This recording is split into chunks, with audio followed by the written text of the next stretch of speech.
Bonjour, nous continuons notre cours sur l'énergie solaire et sur les effets de l'énergie solaire sur la Terre. Nous avons vu que l'énergie solaire était à l'origine d'une bonne partie de la température que nous avons à la surface de la Terre.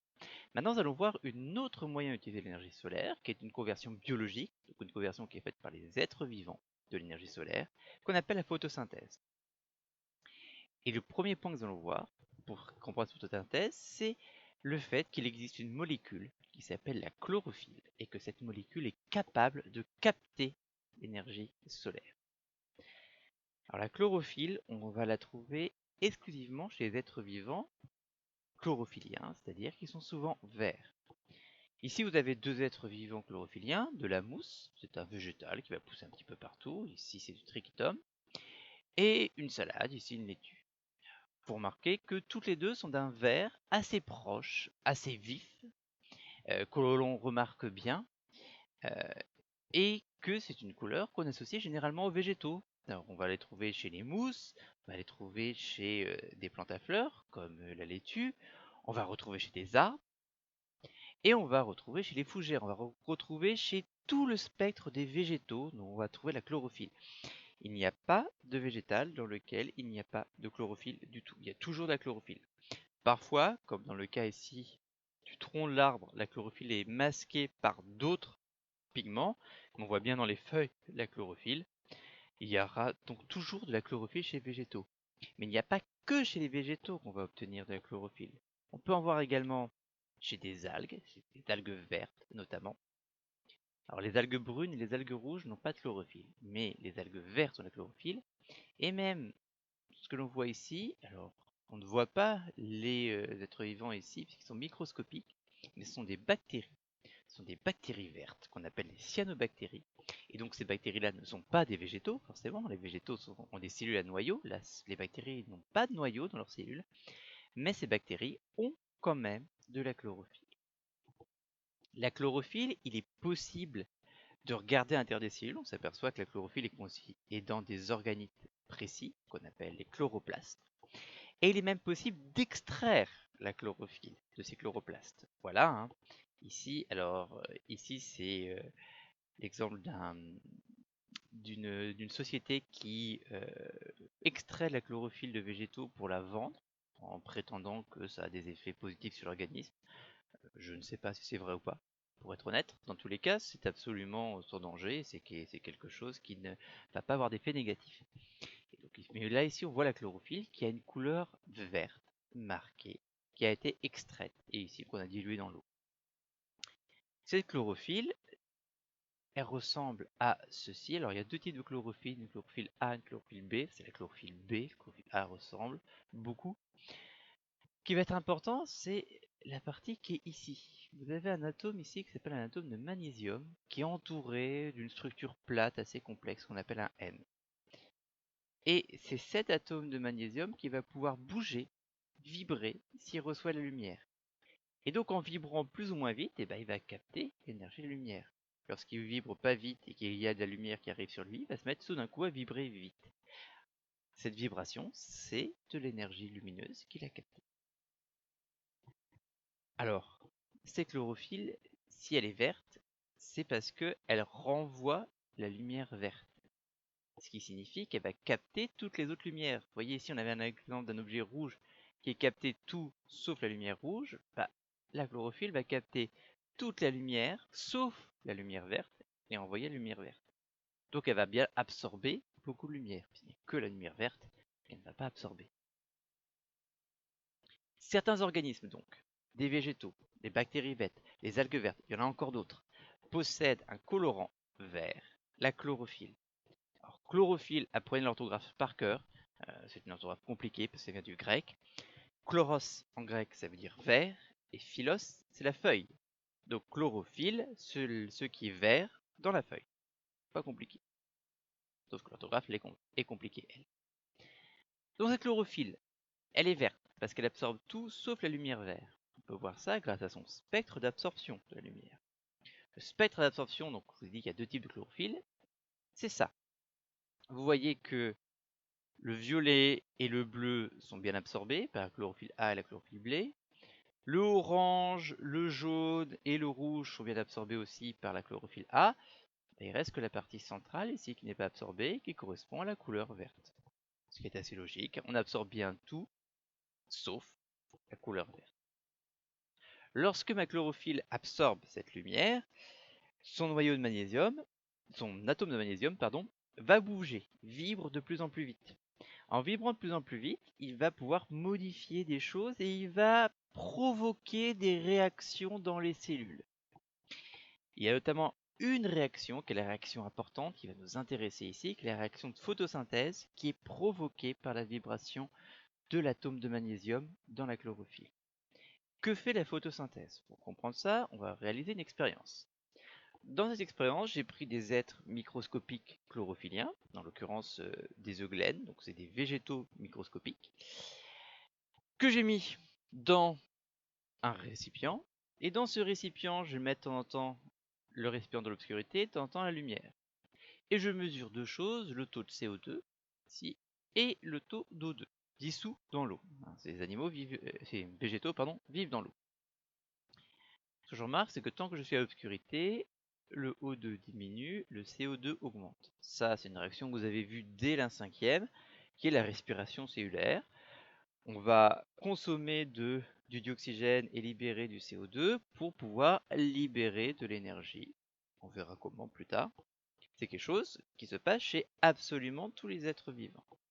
En revanche, quand je suis à la lumière sur un être photosynthétique, je m'aperçois que le taux de dioxygène augmente. Donc, mes êtres photosynthétiques rejettent du dioxygène. A l'inverse, mon taux de CO2 diminue. Mes êtres photosynthétiques à la lumière prennent du CO2. Donc la photosynthèse, c'est quelque chose qui, à la lumière, permet de prendre du CO2 et de rejeter du dioxygène. Vous avez bien compris, si je prends du CO2 et que je reste du dioxygène, j'ai un atome de carbone qui reste à l'intérieur. Cet atome de carbone, il va servir à faire quelque chose de précis. Il va servir à faire du glucose, qui est ici. Vous voyez, le glucose a 6 atomes noirs, 6 atomes de carbone. Et cette molécule de glucose a une particularité, c'est qu'elle est extrêmement riche en énergie. Et donc l'énergie qu'on a mis dans cette molécule, c'est l'énergie qui a servi à faire la photosynthèse. Or, l'énergie qui a servi à faire la photosynthèse, c'est l'énergie qu'on a captée sur la lumière. Énergie de la lumière qui vient du soleil. Donc, dans ma molécule de glucose qui est face à moi, j'ai l'énergie du soleil qui a été captée par la chlorophylle et transférée dans la molécule de glucose. J'ai une molécule riche en énergie créée par photosynthèse et cette énergie vient du soleil. Donc la chlorophylle capte l'énergie lumineuse, permet une réaction non spontanée, la photosynthèse. La photosynthèse crée l'apparition de glucose, une molécule organique, à partir d'eau et de CO2. Tout ça, ça peut être symbolisé par cette équation bilan. 6 CO2, donc 6 molécules de dioxyde de carbone, plus 6 molécules d'eau, vont permettre de donner, quand il y aura de la lumière, du glucose, C6H12O6, et 6 molécules de dioxygène. Vous devez apprendre cette équation bilan par cœur. Elle n'est pas compliquée, mais vous la devez connaître par cœur. Si je reviens à ma photosynthèse, que je regarde sur Terre, où je vais avoir de la photosynthèse, je vais avoir principalement où c'est vert. Donc, les zones boisées ou recouvertes de végétaux. Les champs, par exemple, quand les sont verts, font la photosynthèse. C'est d'ailleurs pour ça qu'on crée des champs. Vous voyez qu'il y a de larges espaces sur les continents sur lesquels j'ai très peu de photosynthèse. Globalement, les déserts, les zones montagneuses. Et je vais aussi avoir de la photosynthèse dans les océans, mais très peu. Alors, très peu, pardon. Il y en aura plus que sur les continents, mais par rapport au volume des océans, c'est peu. Pourquoi? Ça va être mes algues qui vont faire ça, soit les algues microscopiques, soit les algues que l'on voit, macroscopiques, qui vont le faire, mais elles représentent assez peu en fait. Et donc, la plupart de l'énergie solaire qui arrive n'est pas utilisée pour la photosynthèse. Elle repart d'une autre manière. Donc à l'échelle de la planète, la photosynthèse ne capte que très peu l'énergie solaire disponible. Le reste de l'énergie, soit est diffusé, c'est-à-dire ça repart ailleurs, la lumière repart ailleurs. C'est transmis, c'est-à-dire que un objet va chauffer et va passer à côté, et va passer la chaleur à côté, ou absorber. Il absorbe la chaleur, soit pour s'échauffer, soit pour faire ce qu'on appelle l'évapotranspiration, c'est-à-dire euh, de l'évaporation ou lorsqu'on est sur une plante, sur un animal, de la transpiration. La transpiration, c'est une forme d'évaporation de l'eau, mais avec intervention du corps qui va libérer de l'eau. Ça se passe chez les végétaux, ça se passe chez les animaux. Nous, c'est la transpiration. Pour les végétaux, c'est un peu plus compliqué, mais on appelle tout ça l'évapotranspiration. Alors, toute cette photosynthèse nous permet de mettre de l'énergie du soleil dans le glucose. Et ça, c'est le point essentiel. On va pouvoir stocker l'énergie solaire sous une forme chimique, c'est-à-dire sous la forme de glucose. C'est le 2.2. Le glucose est riche en énergie et le glucose est une molécule que l'on va retrouver chez tous les êtres vivants. Et ce glucose qu'on retrouve chez tous les êtres vivants, il est fait uniquement par les cellules capables de faire de la photosynthèse. Donc principalement les végétaux, puis éventuellement les algues vertes et les bactéries vertes. La photosynthèse permet la synthèse du glucose, une molécule riche en énergie chimique. Et c'est l'énergie lumineuse captée par chlorophylle qui est stockée sous forme d'énergie chimique. On l'a déjà dit. Cette molécule va être former un stock d'énergie. Stock qui va être utilisé par différents êtres vivants. D'abord, il va être utilisé par les végétaux eux-mêmes. Si les végétaux font la photosynthèse, c'est pour avoir un stock d'énergie qu'ils vont pouvoir utiliser après. Qu'ils vont pouvoir utiliser par exemple la nuit, où il n'y a pas de lumière, donc ils ne peuvent pas prendre l'énergie de la lumière, mais y compris le jour. Ils vont penser les racines, par exemple, elles ont besoin d'énergie, or elles ne sont pas à la lumière, etc. Donc ce sont des stocks d'énergie qui vont être consommés par la plante elle-même. Mais ils ne vont pas être consommés que par les végétaux, ces stocks d'énergie. Parce qu'en fait, toute la chaîne alimentaire dépend de la production d'énergie, de la production de glucose par les végétaux. Et tous les êtres vivants, que ce soit les herbivores, les carnivores ou les détritivores qui vont détruire des corps morts, donc par exemple des feuilles mortes ou des animaux morts, ils vont prendre le glucose de ce qu'ils mangent. Or, le glucose de ce qu'ils mangent vient au départ de la photosynthèse. La photosynthèse, c'est le moyen de faire entrer de l'énergie solaire dans la chaîne alimentaire. Et 99,99% des êtres vivants ne vivent que grâce au glucose produit par photosynthèse. Comment on va l'utiliser?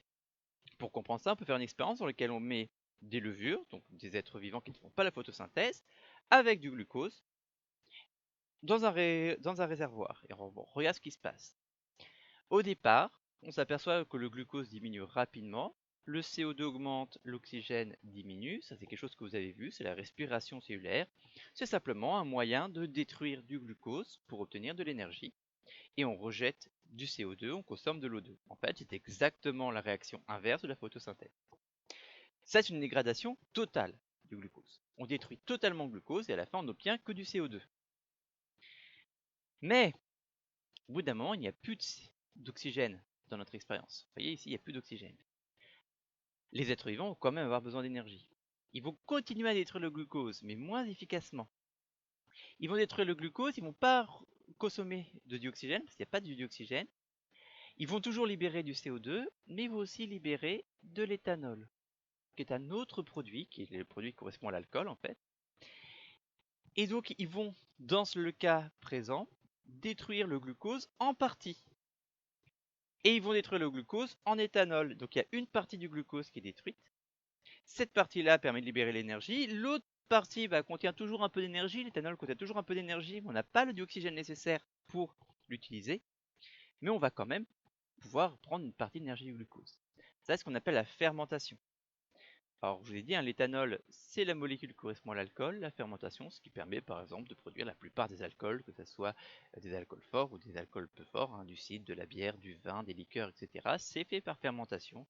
On met dans un produit qui contient du glucose, en général du jus de quelque chose, des levures, et pas d'oxygène. Comme il n'y a pas d'oxygène, elles vont être obligées de faire la fermentation et vont du coup transformer le glucose en éthanol.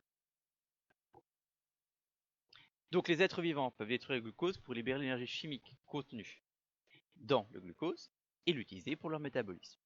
Il y a deux voies métaboliques pour libérer l'énergie chimique, la respiration, qui est une dégradation complète du glucose, la fermentation, qui est une dégradation incomplète, mais qui peut se dérouler sans oxygène, contrairement à la respiration cellulaire. Et ça va être le moyen pour toute la chaîne alimentaire de 99,99% des écosystèmes, que ce soit des écosystèmes marins ou des écosystèmes terrestres, c'est la même chose. Tout ça, ça dépend du glucose produit par la photosynthèse que l'on va détruire par respiration ou par fermentation. Le glucose produit par photosynthèse est à l'origine de l'immense majorité de la matière organique et de l'énergie utilisée par l'être vivant. La photosynthèse est donc primordiale, avec un E, vous corrigerez cette orthographe, dans les écosystèmes. Voilà pour le cours d'aujourd'hui. Ce que vous devez faire, c'est simplement le recopier sur votre cahier ou votre classeur et l'apprendre pour la semaine prochaine, où je vous verrai au lycée. Je vous souhaite une bonne semaine et je vous souhaite bon courage.